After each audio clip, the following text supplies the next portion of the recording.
So today we are saying goodbye to this beautiful baby, a BGS 9 Stein. Now, I still have my PSA 9 Stein, so it's not like I'm saying goodbye to this card overall. I just had two. I won't be disclosing the actual price it was sold for, as the buyer requested. However, in this video, I do want to talk about why I specifically sold this card. So I'm wearing the $5 eBay pimp watch because otherwise you can't take me seriously as a stonks investor, right? We want to be like the crypto gurus, like the business gurus, real successful people.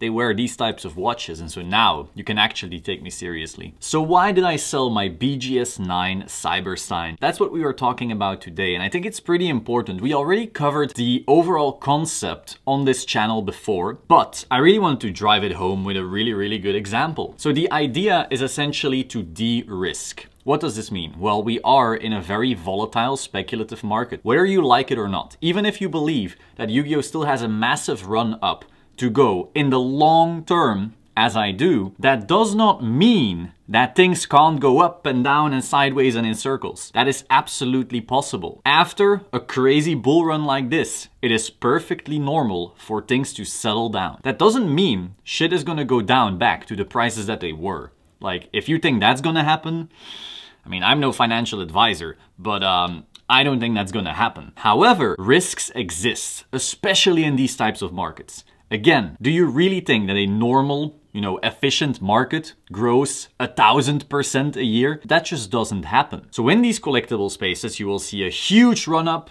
then some decline or stagnation, just slow down, whatever you want to call it, for a few years maybe, or maybe a few months. We can't know for sure, but we can see a level of either stagnation, corrections, even crashes, and then after that, sometimes you have your next run-up. We've seen this in Pokemon, we've seen this in Magic the Gathering. We haven't seen it in Yu-Gi-Oh yet because, again, Yu-Gi-Oh is, in my opinion, quite a bit younger in that regard. I'm not gonna give you exact numbers, again, because the buyer didn't want me to specify numbers. That's totally fine, we don't actually need them. This we got out of the safety deposit box just for this video. If you want to try and rob me, by the time this is up, it's already gone. Sorry. But so here we have some cards. And essentially, what I'm about to show you was all paid for by this Stein.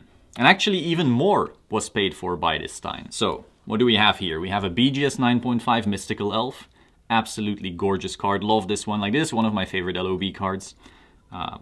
We have a PSA 10 Time Wizard, first edition, Metal Raiders. Absolutely beautiful card. We have a SDK, PSA 10, first edition Blue Eyes. Oh, this is my baby. This is actually my baby. I don't have this one with me often, because at this point I just don't feel safe to have it with me, but boy, this is beautiful. We have a PSA 9 Cyber End Dragon. Okay. We have, this is my other favorite. If you had to ask me what my favorite cards are, it's basically these two right here. Wow. We have a Shonen Jump prize card, Crush Card Virus, PSA 5. Yeah. Fucking 5. This is the cleanest 5 you'll ever see. It actually has no issues anywhere except for one binder ding. So it's actually a beautiful card from basically every angle apart from one. So I was very happy with this. I got a huge discount because it's still a disgusting 5, but man, it just looks so amazing. Next up, we have a LOB Monster Reborn. We have a MRD Change of Heart. We have a LOB Exodia Mint. We have a, this is a fun one. This is a sample summoned skull. We have to make a video about this one. Maybe by the time you see this video, it's already up. But yeah, and then basically everything else.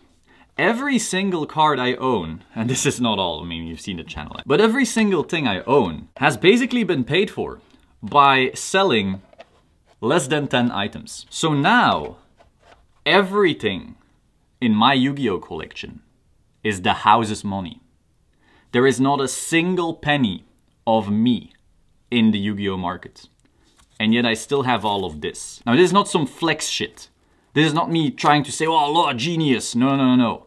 The only smart thing was the fact that I sold to de-risk. Obviously, you have skill in watching fundamentals, but overall, there's still luck involved. The market maybe didn't run up the same way. Maybe things cooled down too quickly. Maybe all of this type of stuff. There's still luck involved. But by making the decision to de-risk, I am now essentially playing with the house's money. If this market tomorrow crashes, none of my money was affected whatsoever. I still hold all of my favorite shit. I sold a few items and now it's whatever. Stuff goes up. Maybe I get bored of a card. Maybe one day Mystical Elf cheats on me and I'm forced to sell her because of that. Okay, it doesn't matter. It's all pure profit from that moment. Now, I'm not telling you that you can necessarily recreate this, because it's very possible that the market goes into a period of stagnation and then, well, you can't really sell extras with profit to then make up your extra stuff because the market didn't go up. You know, to do this type of stuff, the market actually needs to go up insane amounts, as it did. And this is basically how you see all of these YouTubers and other collectors with these massive collections. They started buying actually earlier than me. You know, there's people who got all of their LOB, PSA 10 and so forth at these pennies basically, while I just bought, you know, kinda whatever, who have sold into that bull market and that way never had money on the line whatsoever and still have these massive collections. They barely took risk. I mean, they took risk in the sense that the market was barely there, so that's a level of risk, but the amount of capital that they put up for that is far smaller. So obviously if you enter later, you will have less cool stuff, but there's still plenty of cool stuff you can have. And as long as shit goes up, that means you can still at one point sell with profit, take out all of the money you put into the market and hold everything else risk-free. Of course, risk-free in the sense that, I mean, your house can still burn down, things can still be stolen, that's awful, obviously, but, you know, as far as market risk goes, you can be market risk-free. It's very comparable to people in crypto. Someone might have bought Ethereum at, let's say, 200.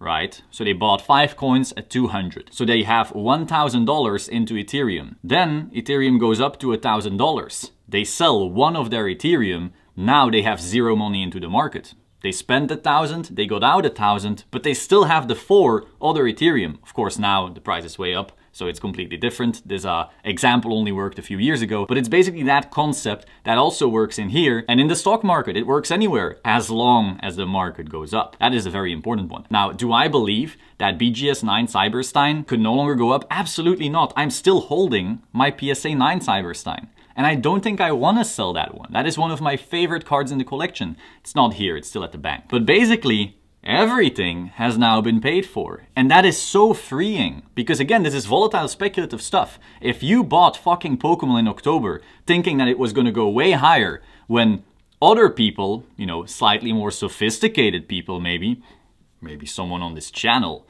was telling you, hey, how much more attention do you think your shit is gonna get? You bought base set? Boom! 50% of your money is gone and it's still gone. Now, of course, other pockets did great. Pokemon as a whole, I'm sure will do well. I assume that various base set cards will in 10 years still be higher than that, but you could have bought at a smarter time. However, if at that point in Pokemon's life cycle, you were also selling to a point where you no longer had any money in the market, but you still had some cards, so you were playing with the house's money, who cares if it goes down? Everything you own is still pure profit. Again, that's not easy to do. There is plenty of risk in this entire market, but it's something to be mindful of. I see some people who are so against taking any profits, and I just don't understand why. You understand that if you can de-risk yourself, that means at the end of the road you have more money, which means you can buy more fucking cards. It's that simple. Everyone has these weird, like, holier than thou, like, oh, you should never sell. If you actually love the cards, you don't sell. Bitch, if you love the cards, you would try to make more money so you can buy more cards. And I know that sucks to hear, but it's just the truth. So I think this was a smart move. It's very possible that 12 months from now, that BGS 9 Cyberstein will be way more. Maybe it's double and I'll go, oh, I should have sold then, but that's okay. I still have my 9, so whatever, right? But I can hold all of my shit risk-free. That's what it's about.